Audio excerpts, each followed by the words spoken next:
안녕하세요. 뉴스반장입니다. 6번째 검찰 소환. 이날도 정치검찰의 목적은 야당 대표를 포토라인에 세워 모욕주기, 창피주기를 할 목적 말고는 아무것도 없었습니다. 이재명 더불어민주당 대표는 12일 쌍방울 대북 송금 의혹과 관련해 4시간 40분 동안 검찰 조사를 받고 나온 뒤 검찰이 억압하고 왜곡 조작할 수는 있겠지만 오래가지 못한다고 소회를 밝혔습니다.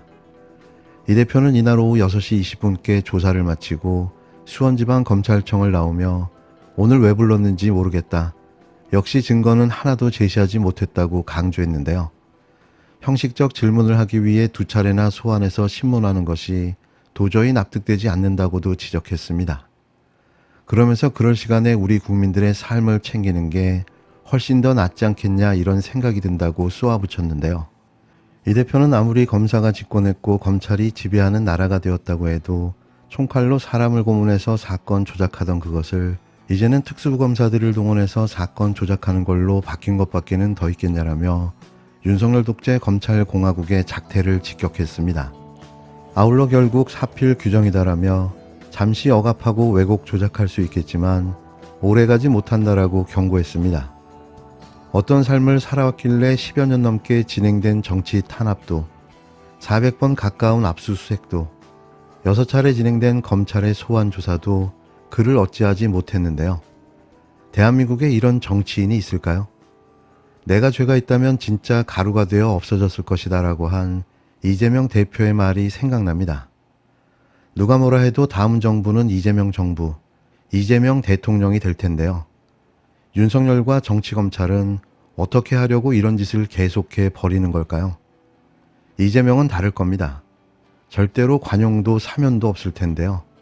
한 걸음 두 걸음 물러나는 것처럼 보이지만 이건 더 높게 뛰어오르기 위한 이재명의 움츠림일 것입니다. 오늘 왜 불렀는지 모르겠습니다. 역시 증거란 하나도 제시하지 못했고 그냥 경기도가 대북 인도적 사업 또 인사들의 상호 방문 교류 협력 사업을 추진한 거 사실 아니냐 이런 질문들이 거의 대부분이었습니다.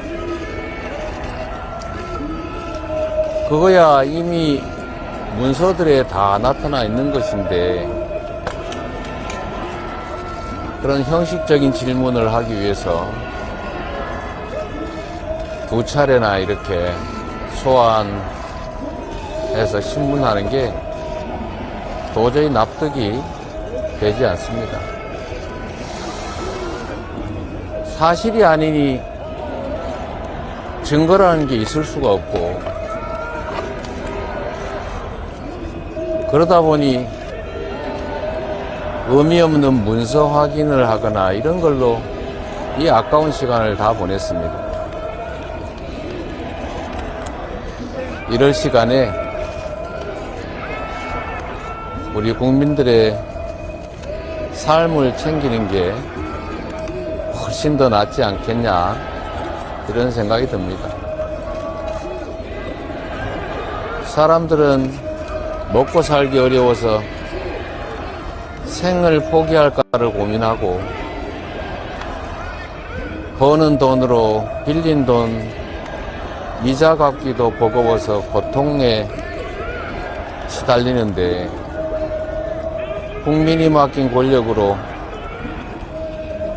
정적 괴롭히는 데나 집중하고 있으니 참으로 걱정됩니다. 아무리 검사가 집권을 했고 검찰이 지배하는 나라가 됐다 해도 총칼로 사람을 고문해서 사건 조작하던 그거를 이제는 특수부 검사들 동원해서 사건 조작하는 걸로 바뀐 것밖에 더 있겠습니까? 이제 좀 정신 차리고 국민 주권을 인정하고 주어진 권력을 국가와 국민을 위해서 제대로 사용하기 바랍니다. 결국 사필 규정입니다. 잠시 억압하고 왜곡 조작할 수 있겠지만 오래가지 못한다, 이 말씀 드립니다. 대표님, 제3자 뇌물 혐의에 대해서는 어떤 식으로 설명하시는지? 아무 관계도 없는 일을 엮으려고 하니까 잘 안 되는가 봅니다. 전혀 보고받으신 적 없다는 입장이십니까?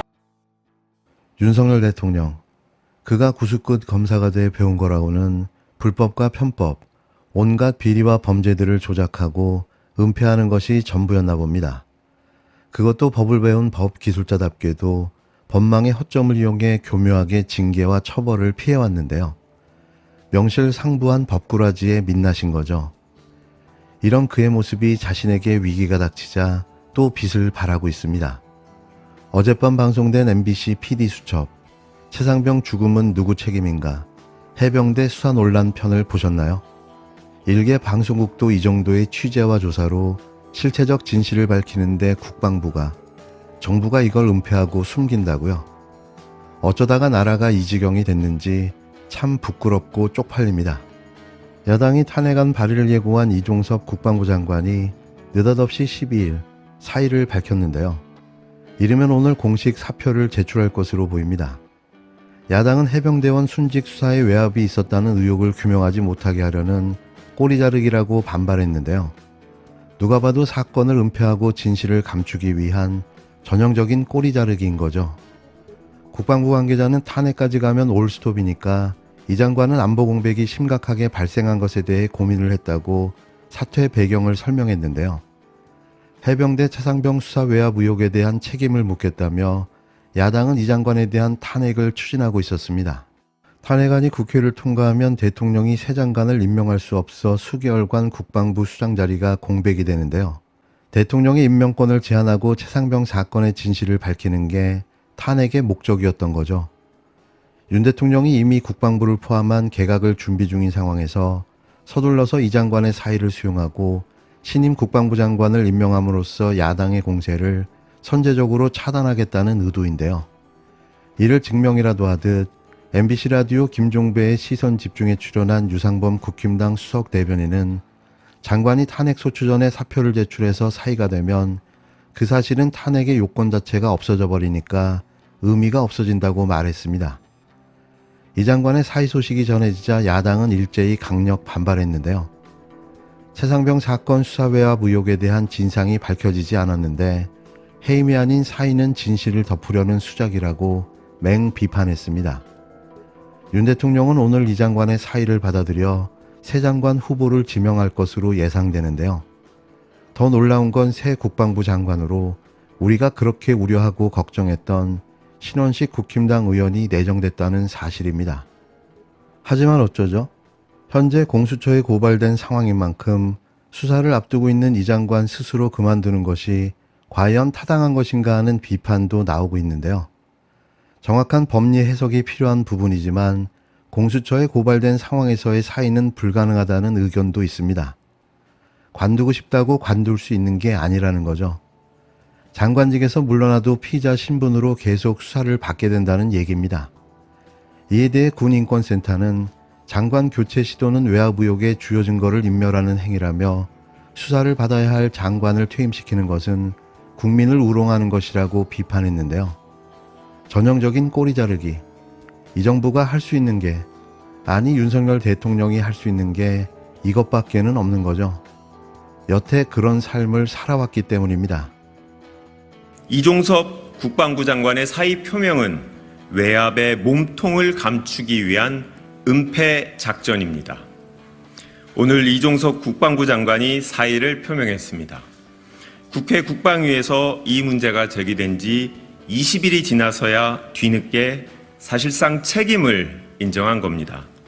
더불어민주당이 이 장관의 해임을 요구한 지 일주일이 지난 후에야 많은 국민들이 분노하고 있음을 깨달은 모양입니다.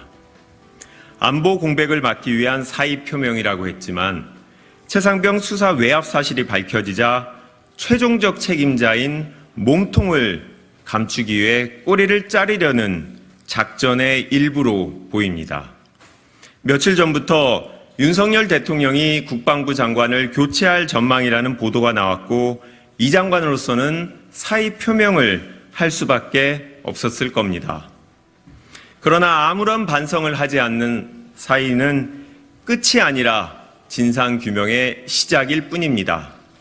이 장관은 사의를 표명하는 순간까지 수사 개입에 대해서는 한마디 사과도 없었고 공정한 수사를 방해한 수사 외압이 헌법과 법률에 위반하였음이 탄핵 절차에서 확인되기 전에 피하려는 의도로 보입니다.